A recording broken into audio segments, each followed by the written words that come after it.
What is progressive overload and why does it matter for our gains? Hey, everybody, I thought I would chat with you guys and gals a little bit about this today. And this is really a basic video for people who are newer to lifting. So, again, not one of my advanced topics, but we need these. So, if you are new to lifting and you start to ask the question of, hey, why do we need to progress? What's the point? How do we even determine progression in the gym? Okay. And so when we say the term progressive overload, what we mean is that we are subjecting the muscles to more work. Okay, we're subjecting the muscles to more work because essentially, unless muscle fibers get fatigued, right, and they're subjected to newer workloads, they don't adapt. And muscle fibers adapt by getting bigger. And some people are unaware of that. They don't even realize that even your walking muscles get bigger. Okay.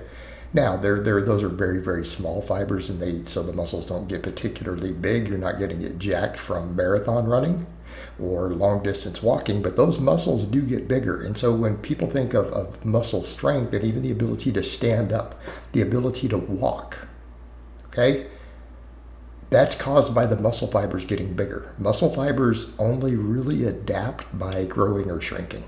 Okay, and keeping in mind there are millions and millions and millions of muscle fibers in every single tiny muscle in your body, and there's different fiber types that are more endurance based, more power based, but all of them contract the same. They all go 100% or not at all.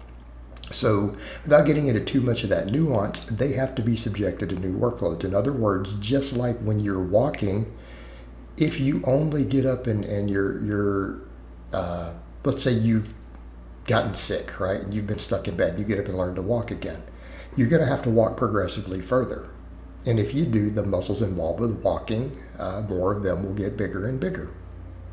It's the same thing in the gym, except that we're not just dealing with distance and time, we're also dealing with how much weight you're moving. And progressive overload is kind of a big deal. So when we define progressive overload, what we mean is, are we moving more weight? That's number one. It's going to be weight. Now keep in mind, all of this is to create tension on the muscles, but that's a little bit nuanced for the novice. So again, we're going to have a few things that we can do to create more overload. Number one, weight, and that's the simple one. The barbell, the dumbbell, the machine, whatever you're using, you put more weight on it. In other words, if you've been doing 50 pounds or 50 kilograms, you go up to 51 or 55, right? That is an example of just increasing straight up tension and increasing weight. Now, when we make this statement, if we're talking progressive overload, we're talking progressive overload on the muscles themselves. So if you are cheating, okay, in other words, you swinging or swaying just to increase weight, that is not progressive overload. Why? Okay, it might be progressive overload on the exercise, but it's not on the muscles because the muscles involved aren't doing more work. Like right here, you see a bench press. What muscles are we working? Our chest, our front deltoids, the front of our shoulder, and our triceps on the back of our arm. That's the muscles being worked. If we start bouncing the weight or we find some way to cheat, obviously other muscles are involved. So obviously that doesn't do it. What about if we cut range of motion out? Might not matter at the lockouts on some lifts. Well, depending on some multi-joint movements, it might, like a bench, might get a little less tricep. But really it's the stretched positions. Okay, like what we mean by stretch, your chest is stretched at the bottom, right? It's stretched at the bottom. So if you arch more, like often powerlifters do, you are reducing tension on the chest in the stretched position. That's where muscles have to work the hardest. Same thing, see curls here, right? That bottom of it, that's the hardest part for the muscle.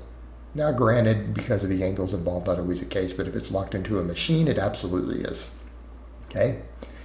Because of the gravity and center of pull. But the bottom of the exercise is usually where the most tension is put on any muscle, the most stretch. So if you start cutting out the bottom, it's not progressive overload. In fact, you may actually be reducing it, right? But number one, progressive overload, the number one is weight on the bar or weight being moved.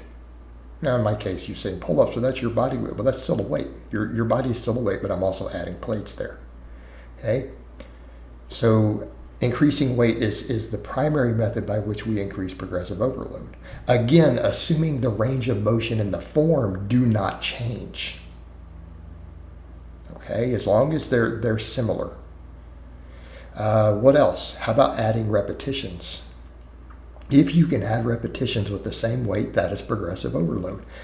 In other words, let's say you have a weight that you could only lift for 8 reps in a row. Again, we're not talking about across multiple sets.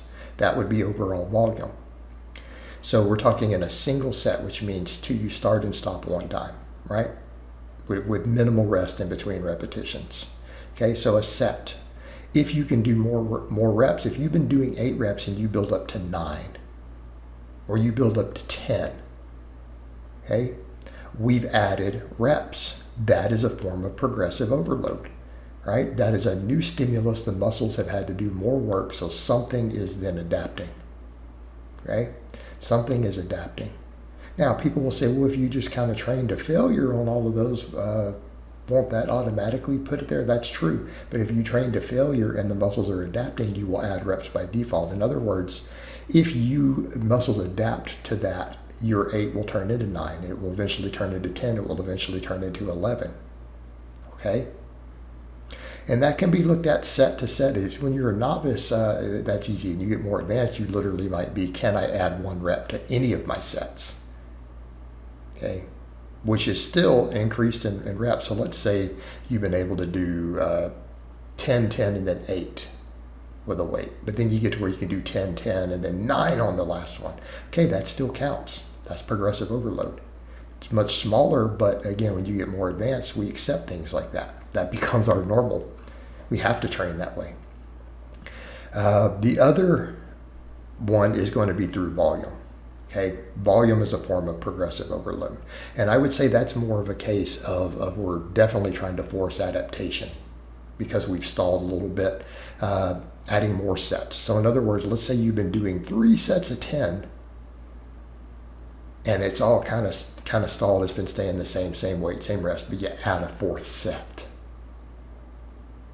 Okay, and let's say you can get 7 or 8 on it or whatever. That is progressive overload. We've now added volume. Volume in the form of additional sets or additional exercises. But it's harder to track it with additional exercises. Okay, those need to be tracked as their own progressive overload, each one. But those are the 3 pathways by which we increase progressive overload.